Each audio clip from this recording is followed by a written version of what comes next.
이것이 복음이다. 보라, 모세와 선지자다. 누가복음 16장 31절 말씀입니다. 이르되 모세와 선지자들에게 듣지 아니하면 비록 죽은 자 가운데서 살아나는 자가 있을지라도 고난을 받지 아니하리라 하였다 하시니라. 아멘. 복음을 먼저 설명하겠습니다. 이사야 53장 5절 말씀입니다. 주님이 찔리심은 우리 허물 때문이요 주님이 상하심은 우리 죄악 때문입니다. 주님이 징계를 받음으로 우리가 평화를 누리게 되었고 주님이 채찍에 맞으심으로 우리가 나음을 얻게 되었습니다. 고린도후서 6장 2절 말씀 보라 지금이라 은혜 받는 것도 구원받는 것도 지금입니다. 예수님은 성령으로 잉태하셨습니다. 6월절 어린 양 예수님 우리를 구원하기 위해서 이 땅에 오셨는데 이제 침례 받으실 때 우리의 모든 죄가 그에게 넘어가고 광야에서 세 가지 시험을 이기셨습니다. 3년 반 동안 아버지를 충실하시다가 십자가에 못 박혀 돌아가시면서 우리의 죄와 우리의 모든 사망까지도 다 담당을 하셨습니다. 그래서 예수님 믿으면 영생한다 그러는 거예요. 죽음까지 담당했으니까 영생한다 이렇게 말하는 거고요. 예수님은 우리에게 구원자가 되시고 치료자가 되시고 회복자가 되십니다. 너희가 마음으로 믿고 입으로 고백하면 구원받는다 이렇게 되어 있습니다. 우리 예수님께서는 우리에게 너희와 늘 함께하겠다 해서 예수님 이름을 임마누엘이라고 이렇게 표현하기도 하는데요. 그게 성령님으로 우리와 함께 하시겠다, 영원히 같이 있겠다 이제 그런 말씀입니다. 땅에서 태어난 사람이 하늘로서 다시 태어나는 걸 거듭남이라고 그러죠.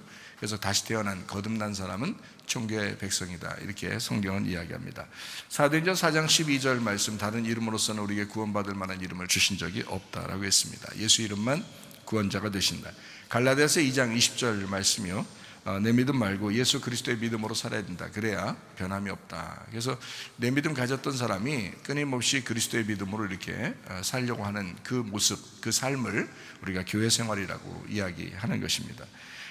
베드로전서 1장 9절 말씀 믿음의 결론이 영혼의 구원을 받는 것이다. 늘 강조하죠. 누가복음 12장 20절 말씀 어리석은 사람은 영혼 구원에 대해서 별로 신경 쓰지 않는다.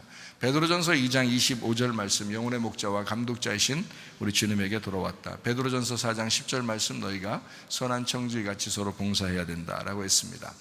네 거 없다라는 얘기죠. 오직 주님의 것이다 라는 말씀입니다. 잠언 3장 7절 말씀이요. 스스로 지혜롭게 여기지 마라. 여호와를 경외하며 악을 떠나라 이렇게 했습니다. 고린도전서 10장 12절 말씀이요. 한 걸음이라도 전진하는 양이 돼야 된다. 이렇게 믿음이 성장하는 것을 이야기하는 거죠. 베드로전서 1장 17절 말씀 나그네로 있을 때를 두려움으로 보내라 라고 했고요. 베드로전서 4장 7절 말씀 만물의 마지막에 가까웠으니까 너희가 정신을 차려야 된다. 베드로전서 5장 8절 말씀 우는 사자같이 삼킬 자를 찾고 있다. 야고보 4장 7절 말씀 마귀를 대적해라. 그리하면 너희를 피하게 될 것이다. 누가복음 21장 34절부터 36절까지 말씀이요. 방탕함과 술 취함과 생활의 염려로 너희가 아주 갑자기 종말이 임할지 모른다. 그러니까 너희가 항상 깨어있어 기도해야 된다라고 말씀합니다. 성경은 머리, 목, 몸, 다리로 이루어졌습니다. 성경이요. 머리는 하나님의 비밀인 그리스도를 말하고 그리스도를 믿는 우리가 구원받아요. 그러면 침례라고 하는 침례나 세례를 통해서 이제 그리스도의 비밀인 교회, 몸된 교회로 우리가 참여하게 됩니다. 그래서 이제 공동체를 이루어서 생활을 하게 되죠. 그래서 공동체 정신이다 이렇게 말하는 거예요. 이제 그렇게 교회 생활하는 사람들은 이 교회가 튼튼하고 또 건강하기 위해서 또 가정이 튼튼하고 건강하기 위해서 두 다리로 움직입니다. 두 다리는 예배와 선교, 말씀과 기도, 율법과 복음, 전도와 제자훈련 이렇게 되겠습니다.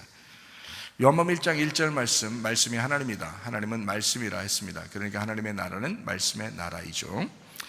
창세기 2장 5절 말씀 하나님은 우리를 농사짓게 하기 위해서 예배하게 하기 위해서 우리를 창조하셨다라는 말이고요.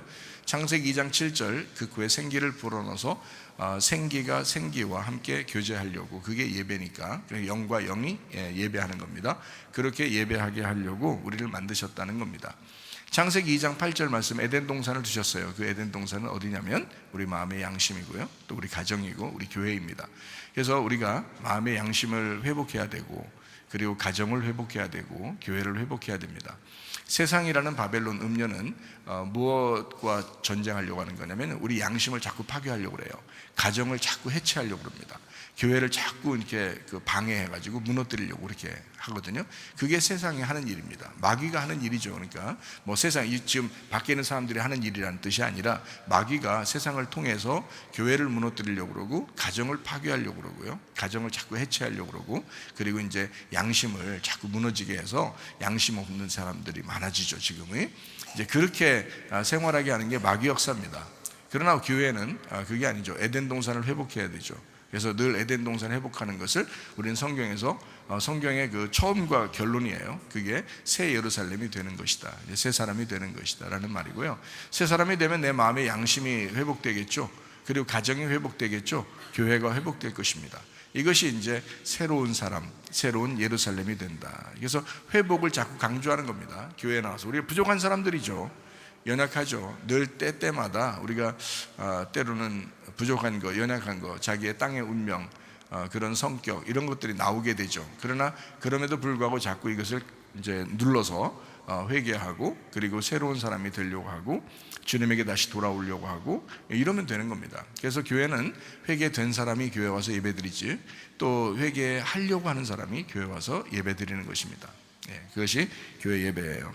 자, 마태복음 13장 19절부터 23절까지 말씀이니까 우리의 마음에 밭이 있는데요, 길가밭이 있고 돌짝밭이 있고 가시밭이 있다. 이거 다 갈아엎어서, 그러니까 뭘로 갈아엎어요? 말씀으로 갈아엎죠. 그래서 좋은 밭 만들어라. 씨앗이 들어오죠. 그러면 너희가 이제 양심에, 너희 가정에, 너희 교회에 이제 100배, 60배, 30배로 결실을 맺게 될 것이다 라는 그런 말씀이죠. 그게 농사예요. 그게 농사하는 거고, 그게 예배입니다. 그러니까 성경의 농사는 예배와 같은 종류로 이렇게 설명을 하고 있는 거죠. 근데 이제 우리가 이제 땅에서 농사해서 하나님 앞에 올라가는 게 아니라 하나님께서 이 땅에 아들을 보내서 우리를 농사하는 거예요. 우리를 농사하는 거죠. 그래서 그렇게 영과 진리로 예배하는 자를 하나님이 찾으신다 할 때 있잖아요. 그 찾으신다는 그 말 있잖아요. 요한복음 4장 23절 24절의 말씀이요, 하나님이 찾으시는 예배, 어떤 예배냐면 영과 진리의 예배거든요. 그 영과 진리의 예배를 드리는 사람을 하나님이 찾으신다라는 그 찾는다는 말이 예배한다는 단어예요. 그 단어가요. 그러니까 하나님이 예배하시겠다, 이런 말이거든요. 그러면 우리가 영과 진리로만 예배 드리면 하나님이 그 사람을 예배하겠다는 게 같이 만나는 거죠. 그걸 이제 예배 합당하게 서로 성립이 되었다, 서로 교제가 되었다, 이제 이런 얘기거든요. 그래서 말씀을 여러분이 이제 사모하고 말씀을 귀하게 여겨야 되는 것은 그 하나님께서 말씀이시기 때문에 그 말씀을 우리에게 주셔서 그걸 이해하도록 만들어서요, 서로 교제하게 만들어요. 그러니까 그거를 예배라고 그러거든요. 그러니까 진정한 예배, 영과 진리의 예배다라고 했습니다. 디모데전서 4장 5절 말씀과 기도로 네가 거룩해진다라고 했습니다. 말씀을 듣고 믿음이 생기면 구원을 받아요. 구원 받으면 예배드리죠. 예배드리면 하나님을 더 많이 알게 돼요. 그러면 이제 서로 사랑하게 돼서 사랑이 넘치는 그런 천국을 이룰 수가 있습니다. 요한복음 16장 9절 말씀이요, 하나님과 예수 그리스도를 알지 못하는 게 죄다라고 되어 있고요. 요한복음 17장 3절 말씀, 하나님과 예수 그리스도를 아는 것이 영생이다, 이렇게 되어 있습니다. 아는 것은 게노스코라는 단어를 썼습니다. 히브리 말로는 야다라는 단어입니다. 이게요, 몸과 마음으로 알고 동침한다라는 것을 의미하는 단어입니다. 그러니까 우리가 하나님을 그냥 머리로만, 귀로 스쳐가는 그런 말씀으로 듣는 게 아니라 몸과 마음으로 내가 체험하는 그런 사람이 되면요, 그런 말씀을 이제 진정으로 깨닫게 되는 거죠. 저는 머리로 많이 알았었습니다. 옛날에 공부도 많이 했고 머리로 많이 알았었는데, 제가 주님을 몸과 마음으로 이렇게 경험하고 보니까 이게 다르더라고요. 다르니까 이런 게 있었구나, 이거를 몸과 마음으로 아는 거라고 하는구나 라는 것을 깨닫게 되었단 말이죠. 그래서 말씀이 이제 예전에 보던 말씀과 다르게 보는 거죠. 그러니까 좀 깊이 있게 주님을 이제 경험하면서 그 안에서 이제 성경을 보게 되는 그런 역사가 일어나게 되더라고요. 그래서 이런 기노스코가, 이런 야다가 있어야 되겠구나, 성도들에게도. 그래서 부지런히 이제 말씀을 가르쳐 주고 서로 교제하면서 또 예배하면서 그렇게 지내고 있습니다. 요한복음 8장 32절 말씀이요, 진리를 알지니 진리가 너희를 자유롭게 할 것이다. 제가 진리를 알고서 영적으로 자유하게 되었습니다. 제 영혼의 자유함이 있어졌습니다. 진리가 잘 모르면요, 그러면 이제 자유가 없어요. 뭘 해도 이게 하나님 뜻인지 아닌지 잘 모르겠고, 그죠? 그리고 하나님이 좋아하실지 안 좋아하실지 잘 모르겠고, 내가 이렇게 하면 이거 되나 안 되나 잘 헷갈리고 그러죠. 근데 이제 진리를 알게 되니까 야, 진짜 이런 거였구나, 이런 걸 이제 깨닫게 돼요. 그러니까 너무 자유로우니까 여러분한테도 그 자유를 주고 싶어요. 제가 주는 건 아니에요. 자유는 제가 주는 게 아니라 진리라는 예수님을 자꾸 알려주고 소개하는 거예요. 자꾸 알려주고 소개하면 여러분이 그 진리를 받으면서 속에서 자유하게 이제 되는 거죠. 그러니까 자유는, 진리는 예수님이고 그 진리를 내가 전달하는 사람은 나고요. 그리고 진리를 여러분이 받았을 때 여러분이 자유하게 되는 것도 주님이 주시는 겁니다. 그 진리가 그 자유를 주시는 거예요.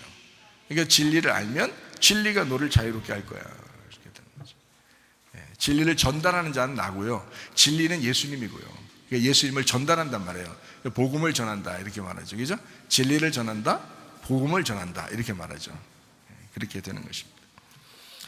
자, 오늘 누가복음 16장 31절 말씀입니다. 이르되 모세와 선지자들에게 듣지 아니하면 비록 죽은 자 가운데서 살아나는 자가 있을지라도 권함을 받지 아니하리라 하였다 하시니라 라고 되어 있습니다. 모세와 선지자가 누군가요? 어디에 나와요? 모세와 선지자들이 어디 나오는 거예요? 구약 성경에 나오는 겁니다. 모세와 선지자는 구약 성경에 나오는 거예요. 예수님은 어디에 나와요? 신약에 나오는 거고요. 모세와 선지자들은 예수님을 소개하는 자들이에요. 그래서 신약을 소개하는 구약을 말하는 겁니다. 그러니까 모세와 선지자는 구약 성경을 대표하는 것입니다. 모세와 선지자예요. 예수님 변화산상에서 누구하고 같이 얘기했죠? 모세하고 엘리야하고 얘기하죠. 하나는 율법의 대표, 하나는 선지자의 대표입니다. 그래서 모세와 엘리야가 나타난 거고요. 거기에 이제 예수님이 같이 합세해서 완성을 하는 거거든요. 그래서 말씀의 완성이 이루어진 곳이 변화산이에요. 너무 좋으니까 베드로가 거기서 초막셋을 짓고 그냥 거기서 아예 눌러 입습시다, 내려가지 말고 이렇게 했죠. 그랬더니 이제 구름이 싹 덮치면서 이제 모세와 엘리야는 싹 사라지고 예수님만 딱 남아있더라 이렇게 돼 있죠. 그러니까 성경, 구약 성경과 신약 성경이 완성이 되면 그러면 오직 예수님만이 복음이 된다, 오직 예수가 진리가 되고 예수가 생명이 된다라는 것을 그 변화산에서 보여준 그런 장면이에요. 자, 구약 성경은 뭘로 이루어졌냐면 율법과 선지서로 이루어져 있습니다. 그러니까 율법과 선지서가 이게 구약 성경이에요. 율법과 선지서는 특별히 이것을 이제 꽉 짜서 율법과 선지서를, 구약 성경을 전체를 꽉 짜면은 뭐가 핵심이냐면 모세오경이 핵심입니다. 모세오경. 그것 때문에 구약 성경 뒤를 쭉 썼거든요. 신약 성경의 핵심은 어디에 있겠어요? 신약 성경의 핵심은 마태, 마가, 누가, 요한 복음서에 있습니다. 그러니까 사복음서 있죠. 그 사복음서가 예수님에 대한 이야기예요. 예수님에 대한 이야기를 놓고 뒤에서 이제 설명을 한 거예요. 뒤에 복음서 뒤에는 다 예수님을 설명하기 위해서 쓴 책들이란 말이에요. 쓴 편지들, 그렇죠? 그러니까 신약 성경의 핵심은 사복음서 마태, 마가, 누가, 요한에 있는 거고요. 구약 성경 전체의 핵심은 창세기, 출애굽기, 레위기, 민수기, 신명기, 율법서. 그러니까 이게 모세오경이 되는 거고, 그 뒤는 이제 선지자들이 그 모세오경, 율법서를 설명하려고, 잘 지키면 칭찬해주고 잘 못 지키면 하나님이 벌을 내린다라는 그것을 계속 설명하면서 이제 쓴 거예요. 그러니까 율법서를 해석한 그런 얘기들이죠. 그게 이제 선지서들입니다. 그 율법서 뒤에 나오는 것들이죠. 신약은 사복음서 중심이고 그 다음에 뒤가 다 설명하는 거고요. 그리고 이제 구약 성경은 모세오경이 핵심이고 그 다음에 뒤가 다 설명하는 그런 내용들입니다. 그러니까 모세오경이라는 율법서가 이제 이스라엘 백성들한테는 굉장히 중요한 내용들이죠. 율법서가요. 그게 이제 핵심이니까. 그래서 율법서를 거의 다 외우죠. 모세오경을 거의 다 외워서 사용하는 사람들이 바리새인들, 서기관들, 사두개인들 뭐 이런 이제 종교 지도자들, 이런 사람들은 거의 뭐 모세오경을 외워서 이렇게 생활을 하게 됩니다. 그렇게 외워서 생활하는 사람들도 예수님 만나면 막 혼나고 그래요. 그렇게 성경 많이 하는 사람들도. 그러니까 성경은 어떤 예수님께서 우리에게 전달하고 싶어하는 어떤 핵심이 있는 거예요. 그러니까 그 핵심을 알아야지 성경만 무작정 막 외워서 많이 안다고 해서 다 되는 게 아니라, 그건 뭐 머리 좋은 사람은 많이 외워서 알겠죠, 머리로는. 그런데 이게 마음이 있거든요. 하나님의 마음, 그 속에 전달하고 싶은 하나님의 뜻이, 의미가 숨겨져 있거든요. 그것을 이제 캐내야 되는 거예요. 보화를 캐낸다 그러죠. 보화를 캐낸다. 이게 산만 보고 계속 산에 땅만 파서 뭐 무슨 돈이 되겠어요. 근데 거기서 보화를 발견하면 돈이 되는 거죠. 귀한 것이 되죠. 그래서 보화를 발견한다. 이게 이제 핵심인 겁니다. 그러니까 그 의미를 깨닫는다라는 그런 말씀이죠. 모세오경은 이제 구약성경의 핵심이거든요. 그러면 모세오경 구약성경의 핵심인데, 거기에서 가장 핵심은 뭘까요? 모세오경에서 이제 모세오경이니까 창세기, 출애굽기, 레위기, 민수기, 신명기 굉장히 많잖아요. 이것을 핵심 꽉 짜면은 뭐가 나올까요? 십계명이 나옵니다. 그래서 십계명이 모세오경의 핵심입니다. 십계명이. 그러니까요, 자, 구약성경은 모세와 선지자들로 이루어졌습니다. 구약성경이에요. 모세와 선지자들로 이루어졌죠. 두 개로 이루어졌죠. 모세오경 그럼 몇 개로 이루어졌어요? 5개로 이루어진 겁니다. 요거를 꽉 짜가지고 십계명을 만들어냈더니 몇 개로 이루어졌어요? 10개로 이루어졌습니다. 10개를.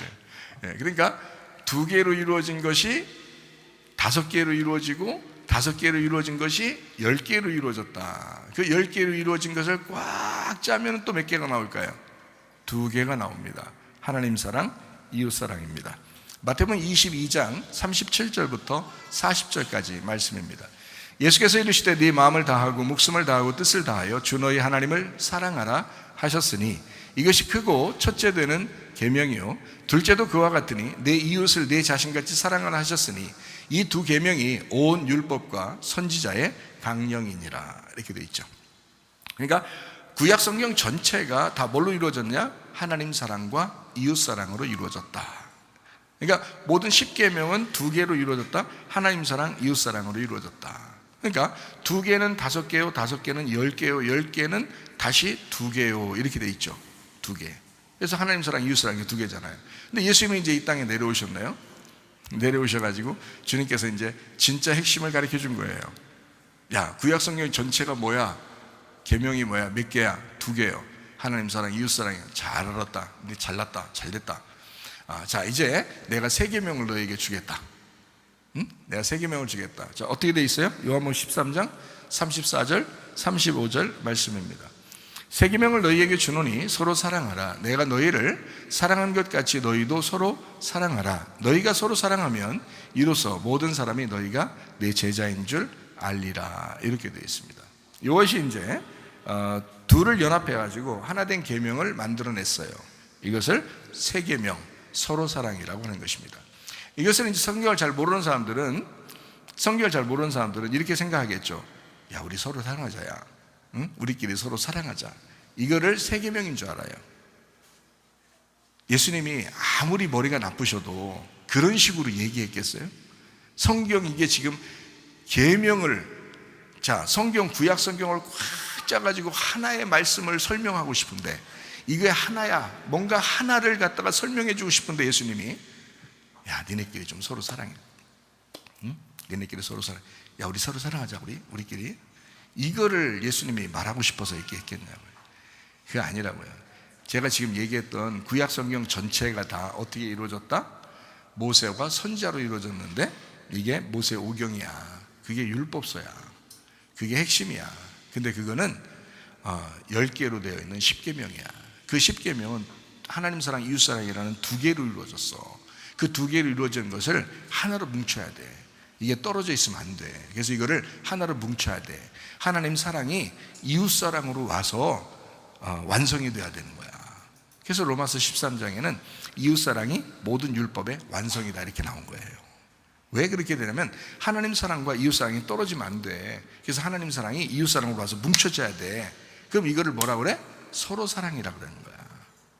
그래서 예수님이 하나님 사랑이에요. 이 땅에 우리 이웃 사랑을 위해서 온 거예요. 그래서 이 와가지고 죽으시는 거야. 그러면 하나가 되죠. 한 사람이 죽으면 하나가 되잖아요. 네. 그래서 서로 사랑을 예수님이 만든 거예요. 그러니까 이 서로 사랑을 성경 말씀을 이루는 핵심으로 새 계명으로 제자들에게 전달하고 가는 것입니다. 이게 성경 전체니까. 여러분 이제 이 성경을 좀 알면 이제 좋겠죠. 그래서 성경을 점점 알아가면서 말씀을 그냥 막 말하고 이러는 게 아니었구나라는 것을 우리가 깨닫고 이제 성경을 이해해야 되겠죠. 어떻게 하면 그런 사랑할 수 있을까? 어떻게 하면 사랑할 수 있어요? 예수님은 하늘에 계신 분인데 이 땅에 내려와서 사랑하신 분이거든요. 그럼 어떻게 하면 우리도 사랑할 수 있겠어요? 어떻게 하면 사랑할 수 있을까요? 여러분 잘나면 사랑할 수 있어요? 여러분이 뭐가 잘 되면 다른 사람을 도와주면서 사랑할 수 있을까요? 그래서 사랑한다고 하는 거예요? 그럼 뭐 잘 못 되면 사랑은 평생 못 하겠네? 그러면? 그런 게 아니에요. 서로 사랑한다. 사랑해야 된다. 어떻게 사랑할 수 있느냐? 심령이 가난해지고 자기가 비워지면 서로 하나가 될 수 있어요. 심령이 가난하고 자기가 비워지면 사랑할 수가 있어요. 그때 연합이 되는 거예요. 그때 평화가 이루어지는 거고요. 서로 하나가 되는 것입니다. 자, 그러면 왜 서로 사랑하고 서로 하나 되는 것이 왜 안 될까요? 반대잖아요? 반대. 어떻게 하면 이게 하나가 안 될까요? 심령이 부유해지면 하나 절대 안 됩니다. 자기 심령이 부유해지면 절대 하나가 안 돼요. 내 거 나 이러면요, 그럼 너 해 그런다고. 그럼 너 하라고 그런다고. 지옥도 그런 사람들이 가는 거예요. 내 거 나 이러면 하나님도 그래요. 그럼 너 해. 그게 지옥이지 뭐예요 그게. 너 혼자 있는 거, 너 혼자 가. 나는 교회를 만들었어. 교회라는 건 공동체야. 내가 죽어서 만든 거야. 내가 비워져서 만든 거야. 그게 공동체고 그게 교회야. 근데 내 거 너 해 혼자. 너 혼자 해. 그게 지옥이니까. 천국은 그런 곳이 아니야. 천국은 우리의 우리 함께, 우리 교회, 우리 함께, 우리 가정, 우리 교회. 내가 아니라 또 하나의 나. 그래서 이게 천국이거든요. 그게 교회예요. 그걸 성경 요한계시록에서는 21장, 22장에 새 예루살렘이라고 그러고요. 그걸 새 사람, 새 신부가 되었다 이렇게 말하고요. 그게 새로운 교회를 말하는 거예요. 새로운 사람이 된 나를 의미하는 겁니다. 나 혼자 있는 게 아니라 우리가 된 거죠. 근데 새로운 거니까 내가 포함된 나란 말이에요. 그러니까 내가 비워진, 심령이 가난한, 내 것이 없어야, 다시 말하면 내가 없어져야, 내 것이 없어야 할 때 또 오해하지 마세요. 또 내 돈 하나도 없어야 된다. 그래야 하늘을 나간다. 이런 말이 아니에요. 내가 없어져야라는 말이에요.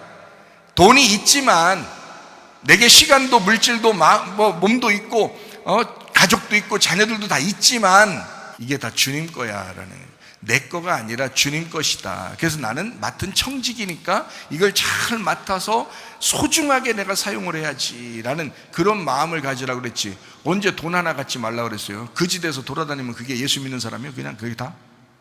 그거 아니란 말이에요. 그런 말이 아니라고요. 심령이 가난하라고 그랬지. 심령이 가난하단 말은 네 거 없단 얘기예요. 이건 정확한 얘기잖아요. 우리 마음을 비우란 얘기잖아요. 네 마음에서 그런 욕심 내지 말라는 거 아니에요. 성경 선악과 먹은 사람들이 왜 먹었어? 탐욕이 우상 숭배라고. 근데 너도 탐욕 가지고 있잖아. 너도 탐욕 가지고 있는데 무슨 그게 천국이야. 그런 사람들은 좀 아파봐야 돼. 그러면 내 거 없구나 이런 걸 근데 깨달아. 그때 뭔가 좀 한번 망해봐야 돼. 그러면 내 거 없었구나 이걸 알아. 그때 돼서 그렇게 해서만 알겠어요. 오늘 말씀 듣고 그냥 알겠어요. 그냥 말씀 듣고 아는 게 편해야. 인생 편하고, 하나님이 여러분 고생시키지 않고 편하게 하라고 말씀 딱 듣고서 그 말씀으로 가슴을 찢고 그 말씀으로 회개해서 그렇게 마음을 비워놓고 살면 그게 천국이 된다고. 여러분 가지고 있는 거 다 가지고 있으면서 그거 다 주님 거라고 생각하면서 마음이 편안하다. 그 천국이지. 자기가 탐욕을 가져 막 탐욕을 갖는데 내꺼 탐욕, 이건 절대 하나님 거 아니야, 이건 절대 교회에 절대 내가 내놓을 수 없어. 이러다가 나중에 잘 아파봐요. 엄청 아파봐요. 죽을 만큼 다 비워집니다. 그래야 또 천국도 가지. 자기가 그렇게 있다가는 천국 못 가게 생겨서 하나님이 다 비워놓는 거예요. 그냥 싹 비워놓는 거예요. 완전 망하게 만들어요. 바닥을 탁 치게 만들어요. 그리고 바닥 쳐서 지하까지 막 뚫게 만들어. 그러면 안 돼. 그러면은 그냥 완전히 그냥 다 포기하게 되지. 자기도 내 천국가 있구나 이렇게 되지. 근데요, 그러기 전에 말씀으로 왜 마음을 못 비워? 말씀을 들을 때 마음 비우면 되잖아. 얼마나 쉬워요. 이렇게 쉬운 방법을 하나님이 가르쳐 주셨는데 왜 이런 걸 안 해? 여러분, 우리가 다 가지고 있는 게 다 청지기로서 가지고 있는 겁니다. 다 주님의 것입니다. 여러분의 시간도 주님 것입니다. 시간 아끼고 잘 사세요. 마음도 주님 겁니다. 몸도 주님 겁니다. 여러분, 물질도 주님 겁니다. 자녀도 주님 겁니다. 남편도 아내도 다 주님 겁니다. 그래요, 다 주님 거라고요. 남편도 아내도 주님 겁니다. 아멘은 자녀도 주님 겁니다. 아멘. 이러면 안 돼. 다 자녀도 남편도 아내도 돈도 시간도 물질도 마음도 다 주님 거야. 그러니까 용서하지 못할 사람 하나도 없어. 주님 건데 뭘. 그 사람 잘못했어. 응? 내 억울해. 기분 나빠. 그래, 내가 주님 이름으로 참자. 주의 용서로 참자. 주의 사랑으로 참자. 그리고 용서하는 거야. 주님 거니까. 그것도 저것도 영 형편없는데 저것도 주님 거니까 용서하자. 이렇게 하는. 그러니까 용서하지 못할 사람 하나도 없어. 여러분, 꼭 아파서 용서해야 되겠어요? 아프고 난 다음에 다 망하고 그때 용서하겠어요? 그러기 전에 용서해. 그냥 용서 못할 사람이 어디 있어? 용서하고 교회 데려 나와요. 용서하시고 교회 좀 데려 나오시라고. 이런 말씀 좀 같이 듣게. 얼마나 감사해요. 남은 여생을 행복하게 사셔야지. 천국을 살아야지. 그 사랑으로 살아야지. 주님이 들어오시면 가능합니다. 심령이 가난한 예수님이 들어오시면 가능합니다. 근데 예수님이 안 들어오면 불가능합니다. 이게요, 이렇게 말은 쉬운 것 같아도 불가능해요. 안 돼. 왜? 예수가 안 들어오면 이게 불가능하거든요. 예수가 들어오면 가능해집니다. 예수님 사랑으로 그 심령이 가난하고 비어진 사람은 하나 될 수 있어요. 자기가 녹아지는 거지. 그러니까 밀가루도 빵 만들 때 막 가루를 내잖아요. 그 가루 낸 것을 우리가 사 먹어서 그렇지 원래 가루 내는 작업이 있어요. 이 밀가루를. 그게 이제 쌀알, 밀알 이런 거잖아요. 그죠? 이거를 가루를 내는 거야. 가루를. 그래서 가루 낸 걸 가지고 갖다가 주물딱 물 집어넣고서 이거 막 주물딱 해가지고 말이에요. 액체를 넣어야 돼. 어쨌든 액체. 성경의 액체는 말씀이요. 그러니까 말씀을 갖다 집어 넣어야 돼. 그래서 주물딱 해서 그 엄청난 그 가루가 하나가 되는 거예요. 그게 하나의 생명의 빵이 되는 거야. 빵 만드는 사람들 말이야, 이런 거 생각하면서 만드셔. 그리고 미숫가루 드시는 분들, 미숫가루 물에 타서 이렇게 우유에 타서 이렇게 드시는 분들 말이에요, 이런 거 생각하면서 드셔. 얘들이 얼마나 나를 위해서 빠져졌는가, 얘들이 얼마나 가루가 되었는가, 나를 위해서, 나를 먹게 하기 위해서, 내 생명을 위해서 얘들이 얼마나 많은 시간을 빠졌는가. 그러면 나는 다른 사람을 살리기 위해서 내가 얼마나 빠져야 되는가. 이걸 생각하셔야지. 얼마나 감사한 생각이에요. 자기가 비워지면 하나가 될 수가 있습니다. 주님이 부활하셔야 가능한 거고, 부활한 주님이 안에 들어온 사람만 가능합니다. 아무나 그렇게 가능한 게 아니에요. 에이레네 하죠. 요한복음 20장에 보면 예수님께서 부활하시고 난 다음에 제자들에게 나타납니다. 나타나서 뭐라 그래요? 너희에게 뭐가 있을지어다? 평강이 있을지어다. 그 평강이라는 단어가 에이레네라는 단어예요. 에이레네라는 단어는 하나 된다는 단어예요. 연합한다는 단어입니다. 이게 서로 결합한다, 뭉쳐진다, 결합한다는 단어입니다. 그러니까 너희에게 평강이 있을지어다 라고 하는 건 너희가 결합될지어다, 너희가 교회가 될 것이다, 이런 말입니다. 가정이 왜 서로 화목하지 않을까요? 분리되니까 그러는 거예요. 자꾸 분리되니까, 마음이.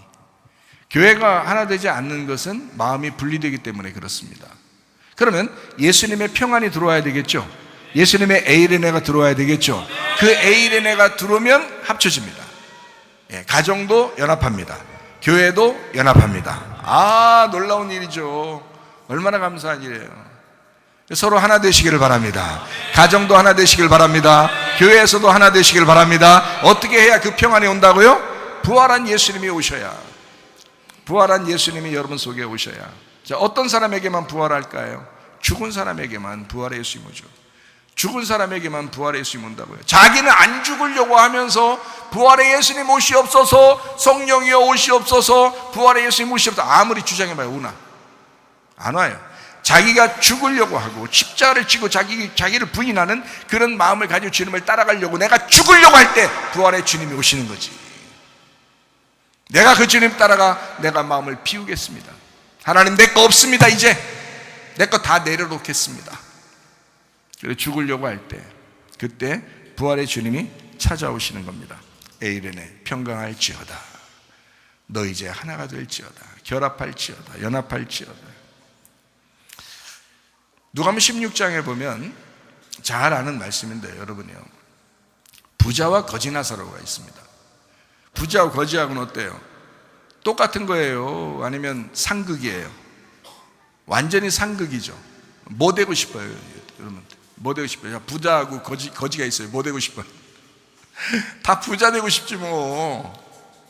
다 부자 되고 싶지. 여러분 거지 되고 싶어요?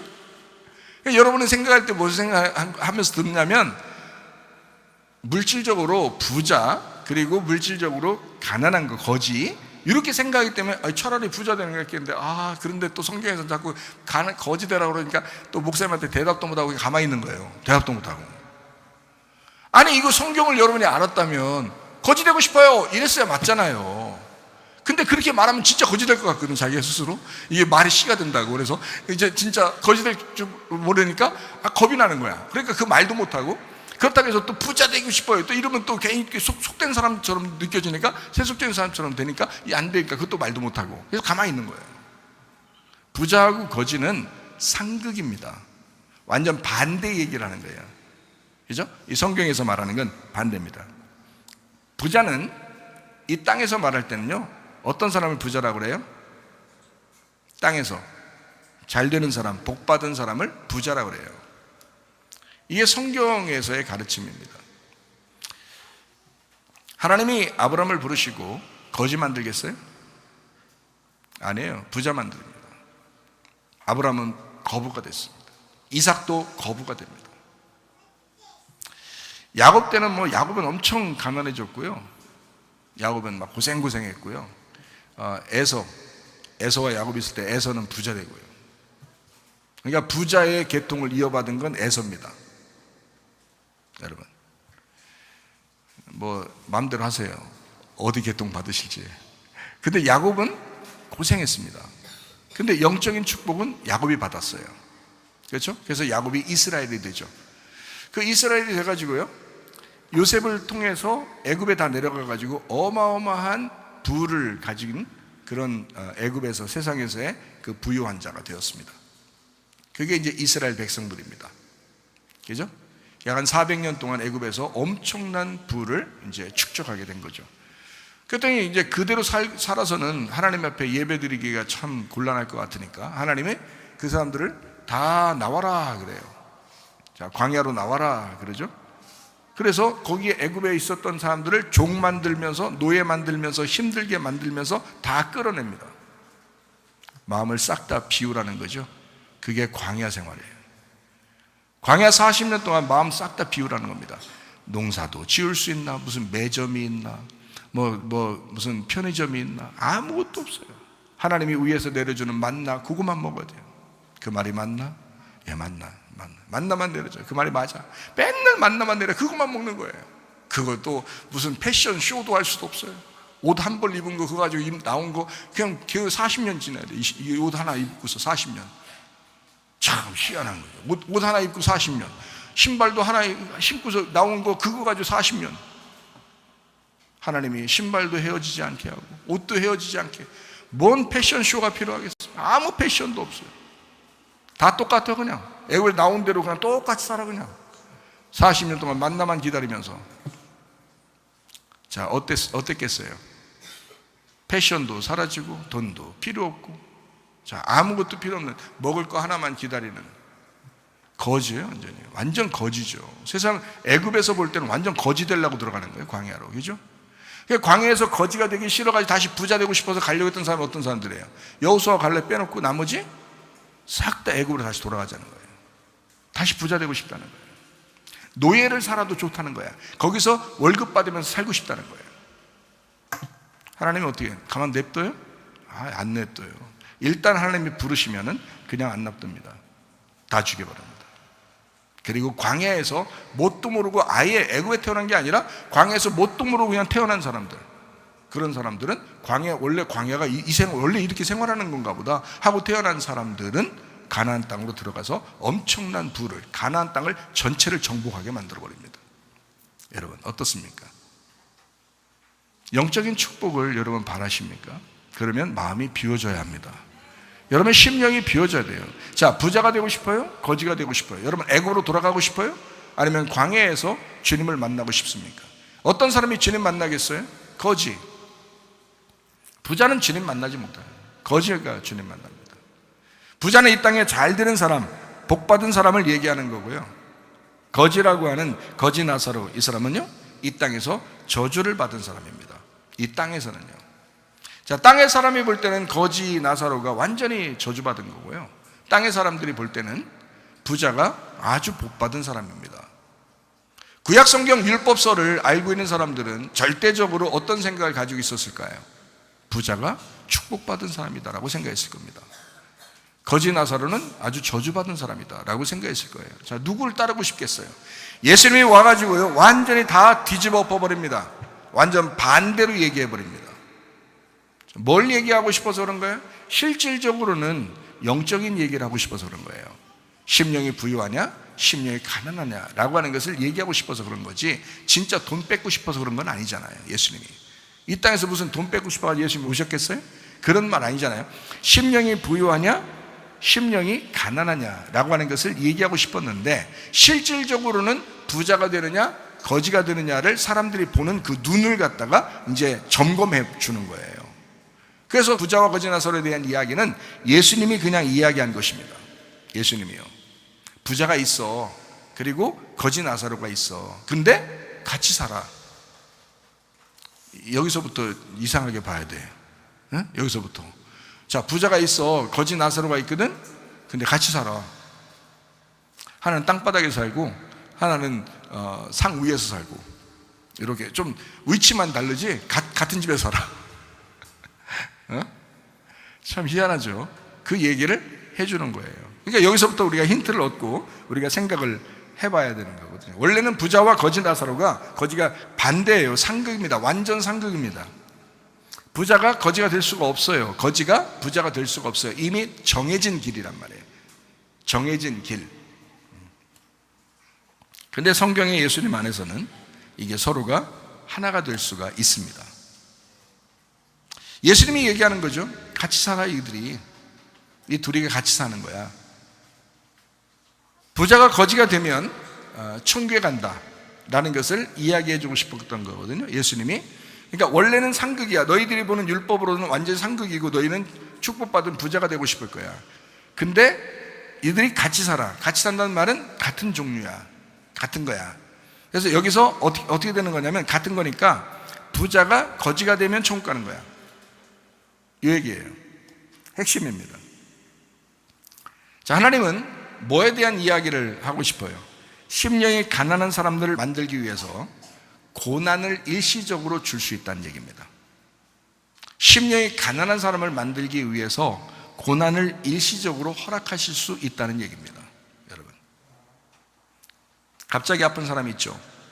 갑자기 경제적으로 막 망해버린 사람이 있죠. 막 부도 나고 막 딱지 붙이고, 갑자기 그렇게 어려움 당하는 사람이 있습니다. 갑자기 무슨 문제가 생기고, 가정에 문제가 생기고 막 이런 사람이 있습니다. 그때 어때요? 별로 안 싸울 문제인데도 갑자기 싸우게 되고요. 그래서 심하게 싸우게 되면서 막간 갈라지고 막 이런 사람들도 있습니다. 물론 마귀 역사죠. 그런데 그 기회가 어떤 기회인가? 자기를 비워내는 기회입니다. 자기가 비워지는 기회잖아요. 그러니까 완전히 그냥 거지 만드는 거예요. 한마디로 말하면. 그런 시간이 왔다, 그런 때가 있었다, 여러분에게. 아직도 아프다 그러면 거지 만들고 있는 중이에요, 하나님이요. 이럴 때 아무리 막 애쓴다고 부자 되고 땅에서 막 돈 벌고 이런 말이 아니라 마음이 땅에서 막 부유해지는 게 없어진다고요. 그냥 자꾸 마음이 막 가난해진다고. 마음이 자꾸 비워지고, 이러다가 주님 만나면 좋겠다 막 이런다고요. 주님 만나는 그거를 자꾸 소망하고 나머지는 별로 신경도 안 쓰고 싶고 막 이렇게 된다고요. 사람이 바뀐다고요.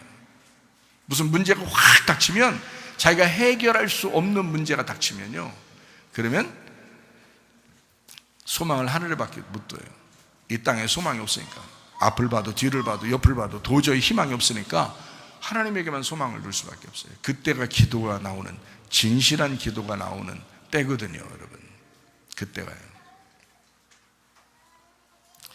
멀쩡한 사람보다 힘들어하는 사람, 고통받는 사람이 천국에 더 가까운 사람입니다.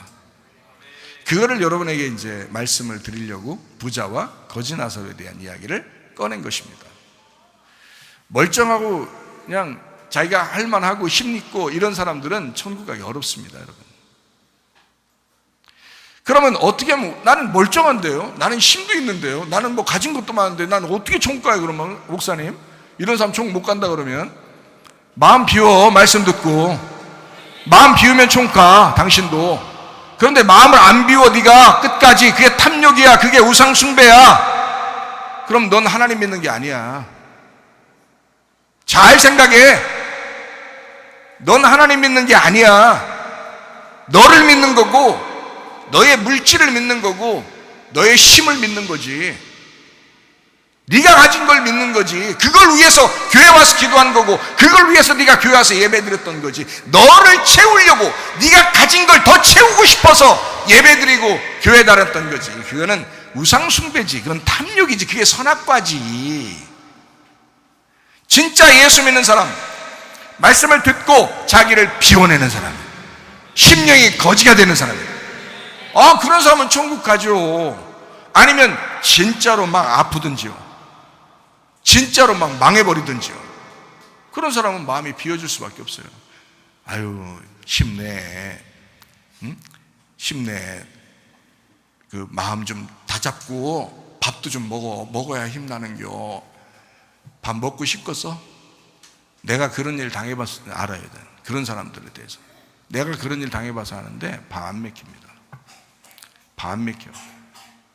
그럴 땐 금식이 저절로 되는겨.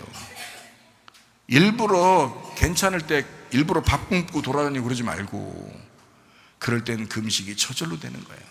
그게 마음의 고통이야. 그 마음의 상처라고, 마음의 힘든 거라고. 아무리 힘내라고 해도 힘 나냐고. 안 나요. 엄청 아프면요, 아무리 옆에서 힘나라고 해도 힘 안 나고요. 완전히 망해버리면요, 힘내라고 막 옆에서 아무리 위로해도 위로가 안 됩니다, 여러분. 그런 사람들은 마음이 다 무너져 내려버려요. 좌절해버립니다. 그냥 죽고 싶을 정도. 내가 그 자리에 가봐서 알아요. 죽고 싶은 마음밖에 없어요. 언제 죽어도 아쉬운 게 없다니까. 원래 죽을 뻔했으니까. 나는 하나님이 이렇게 살려주시는 이유는 여러분에게 말씀 그래도 가르쳐 주라고 나를 은혜를 베풀어서 살려주신 거예요. 이번에 김 집사님이 요양병원에 계셨었는데, 이 권사님 남편 되신 분이죠, 김 집사님. 교회도 오셨대요. 요양병원에 계십니다. 근데 이번에 요양병원에 있는 사람들이 다 무슨 병이 걸려가지고 폐렴이 왔어요. 폐염증이죠. 폐렴. 그게 우리가 뭐 젊은 사람들은 뭐 이렇게 약 먹으면서 힘내고 이렇게 면역력 증강하면 다시 회복이 되는데, 요양병원에 이렇게 말라서 먹지도 못하고 뭐 이런 사람 있잖아요. 노인들 또는 아기들 이런 사람들 폐렴 걸리면 굉장히 힘듭니다. 이게 열이 안 떨어지고요. 그리고 숨이 안 쉬어지기 때문에 그래서 돌아가시는 거거든요.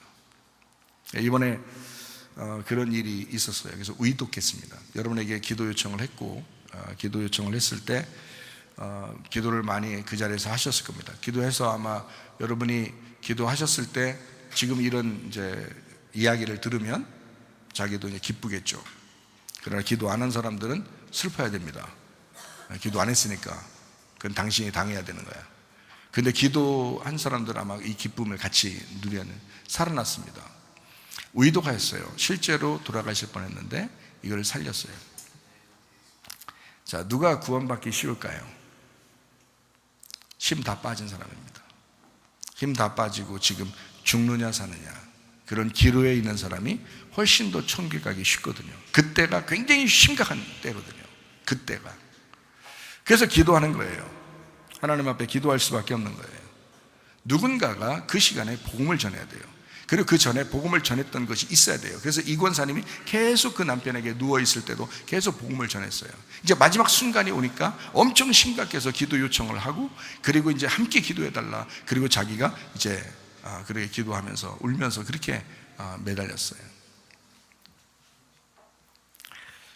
우리의 천사가 누구냐? 모세와 선지자입니다. 복음 전하는 자를 뭐라고 하는 성경에서는 천사라고 합니다. 천사. 근데 실제 천사도 있어요. 영적인 그 천사요. 실제 천사예요. 그러니까 복음 전하는 사람을 성경에서는 천사라고 하고요. 복음 전하는 사람을 실제 천사 있습니다. 영적인 천사예요. 저도 하나님 앞에 기도했습니다.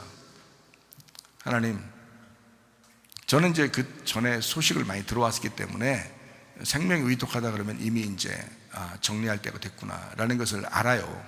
그래서 하나님 앞에 기도하죠. 근데 막무가내로 무조건 살려주세요, 무조건 살려주세요 막 이렇게만 기도하는 게 아니라 하나님 앞에 구체적으로 기도합니다. 하나님이 뭐 시간이 다 돼서 데리고 가시려고 할 수도 있잖아요. 그렇지만 하나님 기회를 만약에 주신다면, 조금 더 생명을 연장해 주신다면 또 그걸 통해서 하나님이 영광 받으시고 그 가정에 다시 빛을 허락해 주시는, 또 그런 게 필요하잖아요. 얼마나 간절하겠습니까? 그 아내 되신 분하고 아들하고 얼마나 안타깝겠어요. 그러니까 기도도 요청하고 그러죠, 울면서. 근데 이번에 그런 의독한, 아주 의독한 상황에서 생명이 연장되었습니다. 살아났어요. 아주 의독했습니다. 근데 살아났어요. 그래서 저도 기도했는데요, 어떻게 하나님이 응답해 주시냐면 참 이런 게 있더라고요. 근데 참 이런 게 어떻게 해석될지 모르겠어요. 뭐 어떻게 되냐면, 하나님이 사실 그 영혼을 데려가실 수 있었어요. 그런데 기도한다는 거예요. 기도하고 있다는 거예요. 그래서 생명을 연장시켜 주겠다는 거예요. 이게 무슨 말이냐면요, 성경 구약에 히스기야 왕이 있잖아요. 히스기야 왕. 하나님이 히스기야 왕을 데려가겠다 그러죠. 그랬더니 히스기야 왕이 하나님 앞에 울면서 기도하죠. 생명을 좀 연장시켜 주십시오. 그래서 하나님이 히스기야 왕을 생명을 연장시켜 주셨죠. 저희 아버지도 예전에 병이 있었는데 완전히 간이 다 녹아가지고 없는 그런 병을 얻어서 한 3주 정도 사형 선고를 받은 경험, 아버지인데, 그 아버지가 하나님 앞에 회개하면서 하나님 내게 생명을 연장시켜 주시면 그 생명을 히스기야도 생명 연장 받았으니까 히스기야처럼 생명이 연장되면, 그러면 그 사이에 제가 그 생명이 연장된 거는 내 거 아니니까 하나님 거니까 하나님의 일을만 하겠습니다 해서 이제 아버지가 목회 활동 하시고 그 날짜에, 그 시간에 돌아가셨거든요. 그 히스기야처럼 생명이 연장되고요, 그 다음에 딱 돌아가신 그런 일이 있거든요.